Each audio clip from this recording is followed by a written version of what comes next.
I'm Joe Catalano with an AM Quincy news update for Tuesday, September 3rd. It's primary election day in Massachusetts today, and here in Quincy, polls are open from 7 a.m. until 8 p.m. at all 31 precincts. There are 2 Quincy City Councilors on the ballot today. Ward 3 Councilor, City Council President Ian Kane, is one of 3 Republicans vying to challenge incumbent Democratic U.S. Senator Elizabeth Warren in November. And Councilor-at-Large Noel DeBona is seeking to oust incumbent Democratic Register of Deeds for Norfolk County, William O'Donnell. In addition, Republicans Robert Burke, James Gavatzos, and Daniel Kelly are vying for a chance to challenge incumbent 8th District Congressman Stephen Lynch in November. And in the Governor's Council race for District 4, Ron Iacobucci of Quincy and Stacey Borden of Boston are challenging incumbent Chris Iannella of Boston. Quincy City Clerk Nicole Crispo is predicting a turnout of between 20 and 30% today. Mail-in ballots must be returned to the city clerk's office by tonight at 8 p.m. A man who was critically injured when a tree fell on him in Rockland on Saturday later died. 62-year-old Raphael Brucesi was pronounced dead at South Shore Hospital after being injured Saturday afternoon on Central Street. Rockland officials initially said that the man had been impaled when a tree fell on him while doing yard work.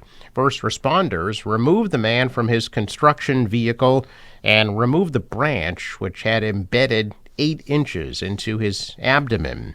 Prosecutors said only that a tree fell on the man and pinned him and that no foul play was suspected.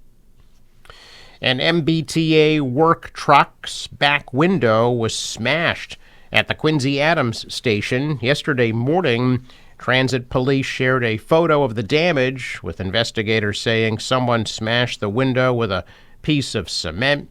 Once that person is identified, authorities said they will be charged. A woman is dead after a 3-car crash in Plymouth on Friday night. Police said the crash appeared to have been part of a street race. One driver was hospitalized and is expected to face charges. Another driver, suspected to have been involved, turned himself in on Saturday. The crash took place on Route 3 South at about 10:30 Friday night. When officers arrived, they found a woman who had been ejected from a Jeep Grand Cherokee and was taken to a Boston hospital where she was later pronounced dead. The driver of the Jeep, identified as 30-year-old Anthony Bradley of Plymouth, was also taken to a Boston hospital. Witnesses told investigators Bradley was racing another vehicle before striking a Mini Cooper and rolling over, then striking another car. The third car involved in the accident fled the scene. Police said they were looking for a Dodge with significant front-end damage. On Saturday afternoon, that driver turned himself in. He's not been identified. Bradley will face charges, including motor vehicle homicide by reckless operation, negligent operation, breakdown lane violations, and speeding. He's expected to be arraigned in Plymouth District Courts. Several fire departments were battling a brush fire Saturday in the Blue Hills Reservation in Milton. Milton fire officials confirmed the Department of Conservation and Recreation's Forestry Division was among several local jurisdictions that responded to the brush fire. There was about 2 to 3 acres of hot spots popping up over several hours on Saturday. Officials said the fire was in a popular location at the Blue Hills Reservation where a lot of hikers passed through. Smoke could be seen coming from the forest. According to fire officials, the terrain being hilly made knocking the fire down fairly difficult. No injuries were reported. The cause of the fires remain under investigation.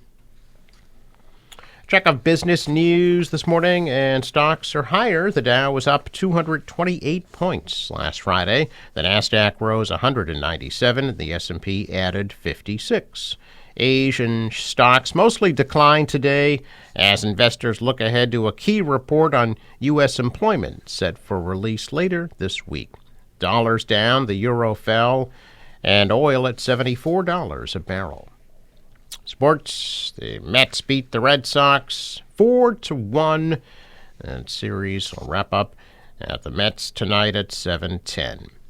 The forecast from the National Weather Service today: mostly sunny at a high of 74 degrees. Tonight, clear and a low of 56. Tomorrow, mainly sunny at a high of 78. On Thursday, mainly sunny, high 77. And Friday, partly sunny at a high of 76. The marine forecast calling for 2-foot waves, a northwest wind 5 to 10 knots turning east later today, high tide 12:31 p.m. Sunrise 6:11, sets at 7:13. I'm Joe Catalano with an AM Quincy news update for Tuesday, September 3rd.